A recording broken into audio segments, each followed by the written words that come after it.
Hey guys, my name is Melky, and today I'm going to show you how to write a Python code that you can use to display the Fibonacci series. So let's get started. So first, let's take a look at what a Fibonacci series actually is. So it's basically a sequence of numbers that start with 0 and 1, and every subsequent number is a sum of the previous two. So in this case, the next number would be the sum of 0 and 1, so that's 1, and the next number would be the sum of 1 and 2, 1 and 1, that would be 2, and the next number would be the sum of 2 and 1, that would be 3, and so on. This is the Fibonacci series. And we're going to have this Python program display this. Now there are two ways to have it displayed. One is by having the number of terms, where you basically give the number of terms as the input. For example, let's say you want 8 terms. That means you have to get 1, 2, 3, 4, 5, 6, 7, and then the next Fibonacci number is 13, so that would be 8 individual numbers displayed in the Fibonacci series. This will keep going, but the program will print however many number of terms you give it. This is one way to display it. Another way is by giving the range, which is you say the number, let's say you give the range as 10, then the Python will know that the number has to be less than or equal to 10. So for example, if the range is 10, it would go 0, 1, 2, 3, 5, and then 8, and it would stop here and not print 13 and the numbers after that because it would go beyond 10. And so if I gave the range, let's say 17, then it would print all the way up to here, 13, and then the next number, and so on. Basically, it has to be the same or less than the range that you give it, and that is however many numbers it would display. So these are the two ways to display the Fibonacci series. We're going to take a look at both of them on the same program.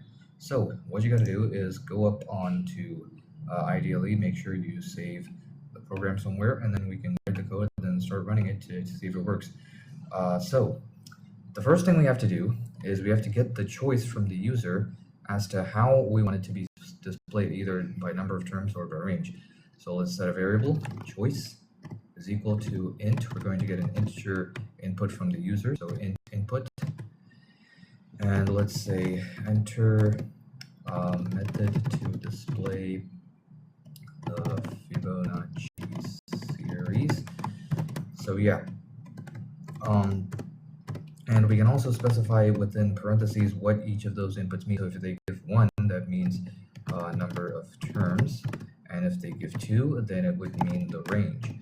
So now that the user knows that, they can give us the input, either 1 or 2, and we can display the Fibonacci series based on that. So the first thing you got to do after you get the input is to immediately check it to see what it is, whether it's 1, 2, or something else. And to do that, we're going to use an if block. So we've got an if, let's do choice is equal to 1. If the user gives 1, then it has to be done by a number of terms. So let's do that first, and then we'll take a look at the range next.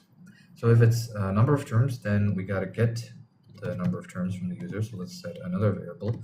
Let's do num1. Num1 is equal to input, enter number of terms. Okay, and that will get the input from the user. And now, based on that, we have to display the numbers. Now, like I said, it always starts with 0 and 1. No matter what the number of terms the user gives, it will always display 0 and 1. These two are mandatory, and they are always the first elements. So let's define them and print them right away before we get into the loop of printing the remaining ones so that they don't get interfered with them. So let's define them right away, or declare them. Let's use two variables a and b. A and b is equal to 0 and 1. We've declared them. Now let's print them. So let's do print Fibonacci series, and then let's do a. And let's leave a tab space between them so that they can have enough space. Now, because we're gonna hold on, let's do this.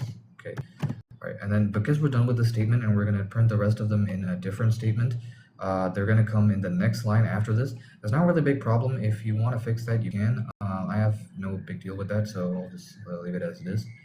So yeah, that's A and B.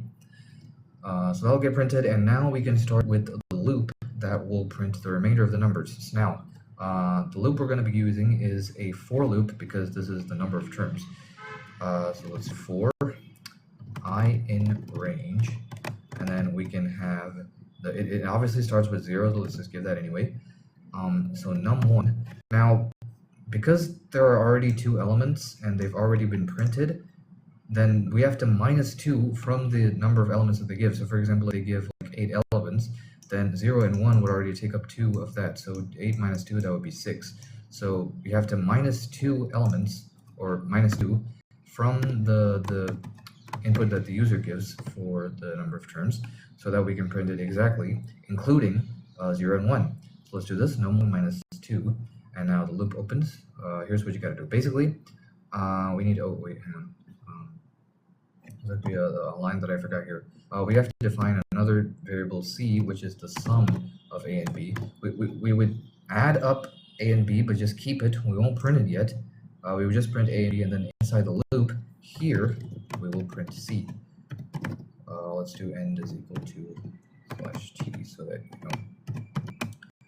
it can have a tab space. So now we have printed c. So far this would print. Hold on, let me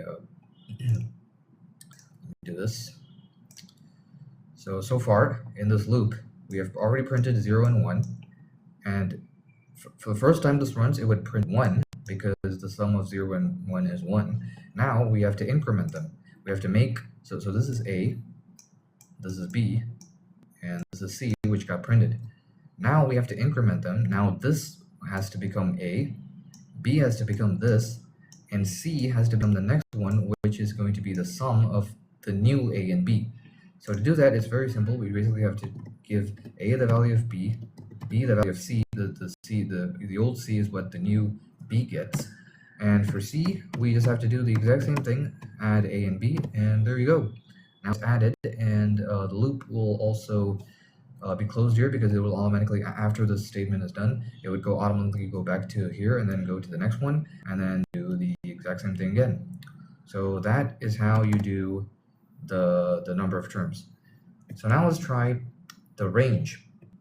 Now to do that, it works a little similarly. We have to do if choice is equal to 2. It's kind of similar. Let me just copy this and space it right here. So yeah, it works similarly. We just have to make a few changes. Let's do range here. Let's change this to num2 so that yeah, there's no confusion. The same thing, we assign A and B and then add them and then print them, and then yeah, in this loop, basically instead of a for loop, we're going to have a while loop. While, and it is going to be c less than or equal to num2. And what this basically means is, let's say a user gives the range as 10.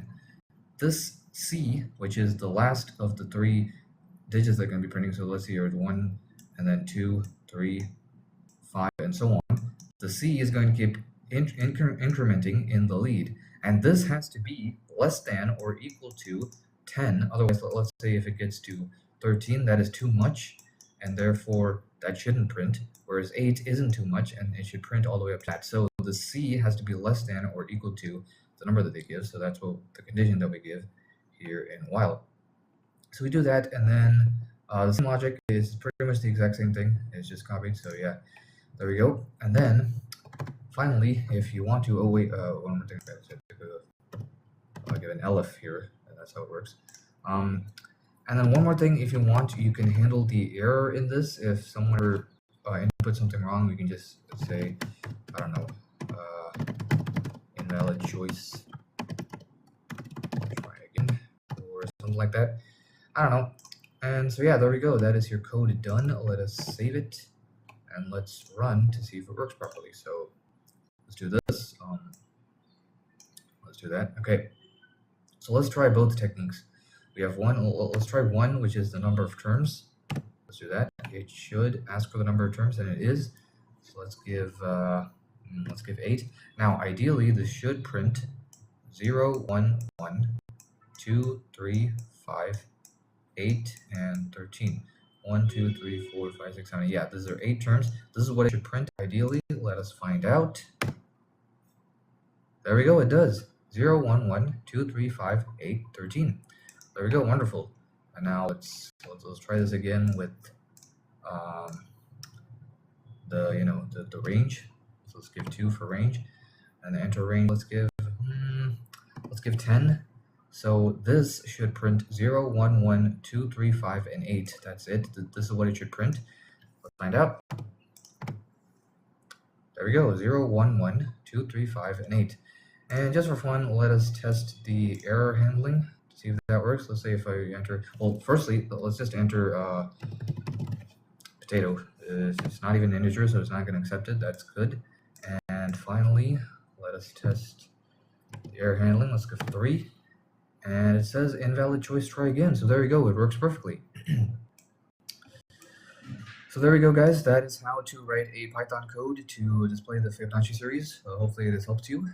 Thank you so much for watching. And oh, and one more thing, you don't have to use the if block for this. You can also use a switch case. You can have switch, and within the parentheses you give the choice, and then like case 1 you give the number of terms, case 2 you give the range, and then by default you give this. So yeah, you can also do that if you want. This is simpler, so that's why I went this way. And it's also actually a little more simple to do this than this. You don't have to. You can do it even without having the variable c in here.